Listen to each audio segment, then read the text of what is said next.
لو بتشوفي الفيديو ده دلوقتي فبنسبة كبيرة احنا الفجر وانتي مش عارفة تنامي وانا جاية النهاردة علشان اساعدكم تناموا يا جماعة. المهم ان انا حد بيعاني طول الوقت من الارق، فامبارح كان عندي ارق رهيب قوي وكنت نفسي قوي اصور لكم انا بعمل ايه او ايه اللي بينجح معايا، بس ساعتها كنت محتاجة ان انا اركز اكتر من اني اصور. بس قررت ان انا النهاردة اقول لكم خلاصة خبراتي في موضوع الارق، واقول لكم كمان انه ايه اللي انا عملته بيخليني كويسه وايه اللي لما بعمله بيخلي الموضوع يزيد.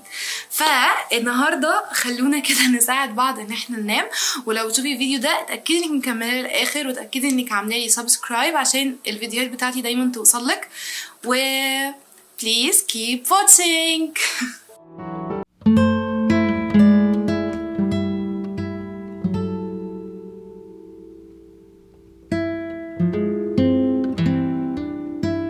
قبل ما ندخل ننط على المعلومات اللي هكلمكم عنها في موضوع النوم، خلوني بس سريعا اكلمكم على البرودكتس اللي ظهرت في الفيديو ده، اللي انا لما اقول لكم على الشاور هكون مستخدمهم.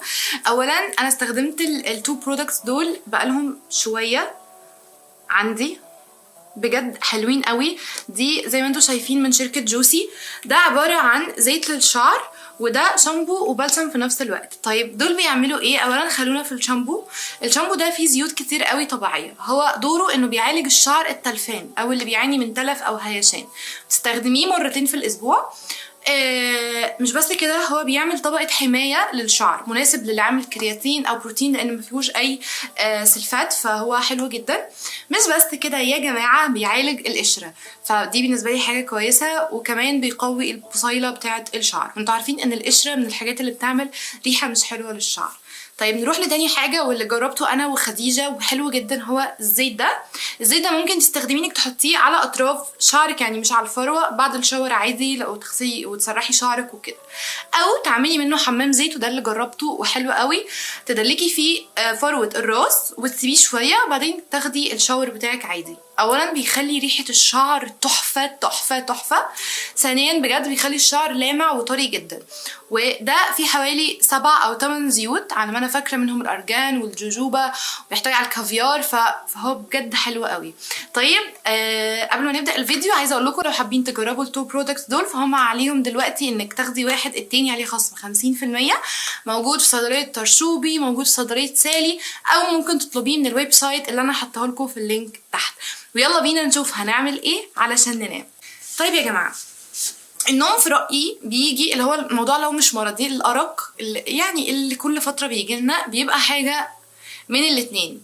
أول حاجة هي طاقة زيادة طلعناها طول اليوم، يعني تعبنا قوي، تعبنا بزيادة، عملنا حاجات كتير كلها مسؤوليات، كلها حاجات ضرورية، ما خدناش فيها ولا ثانية مي تايم. وهنا انتي في الروتين بتاعك اللي قبل ما اوريكوا ايه هو، هتبقي محتاجة حاجات كلها تريلاكس، هتبقي محتاجة تقضي وقت مع نفسك زي ما قلت لكم ساعه قبل النوم مثلا، هتبقي محتاجه تهدي، هتبقي محتاجه تاخدي شاور، هتبقي محتاجه تشربي حاجه، هتبقي محتاجه تتفرجي على فيلم، حتى تعملي اكله بسيطه ليكي، حتى لو الساعه كام اعملي ده، لان غالبا ده اللي انتي محتاجاه علشان تعرفي تنامي، لانك في يومك جريتي ورا نفسك قوي، فحاسه ان اليوم كنتي محتاجه تتبسطي فيه او تهدي فيه اكتر، فده بيخليكي من كتر التعب فعلا مش عارفه تنامي. فهنا هنتبع روتين الريلاكسيشن، مش هتعملي اي حاجه مهمه في الوقت بتاع النوم.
اللي بيبقى نتيجة كسل زيادة في اليوم. يعني انا حاسة ان انا ما انجزتش اي حاجة من الحاجات اللي انا كان المفروض انجزها، حاسة ان انا مريت بمواقف رخمة كان المفروض اخد فيها رد فعل مختلف، حاسة ان انا عندي افكار حاجات عايزة اعملها، حاسة ان انا من الاخر ما عملتش في يومي حاجات، فعايزة اليوم يبدأ دلوقتي، فده مخليني ما انامش.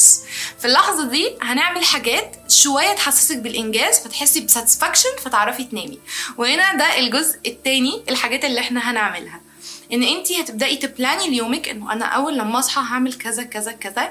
اكتبي في النوت انتي ممتنه لايه في يومك، زي ما قلت لكم قبل كده. هتبقي محتاجه تاخدي ستيبس في حاجات وراكي، زي ان انا خدت ستيب في البودكاست، لاني عماله طول ما انا انام افكر انه انا ما جهزتش للبودكاست وانا كده فاتتني حلقه وانا الدنيا بايظه عندي. فهنا خدت في البودكاست عندي يعني ستيب، انه انا يلا انا هاخد ستيب في البودكاست، فبدات ان انا احضر سكريبت الموضوع بتاع الحلقه.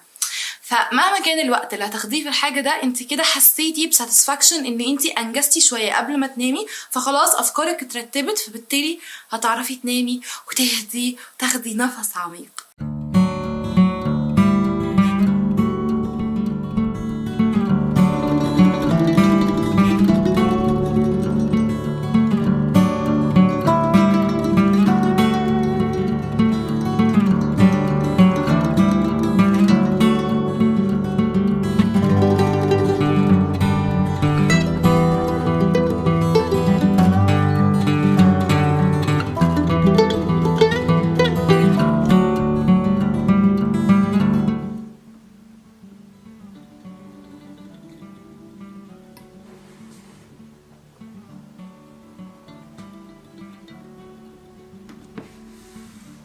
عمرك سألتي نفسك يعني ايه ثقة بالنفس؟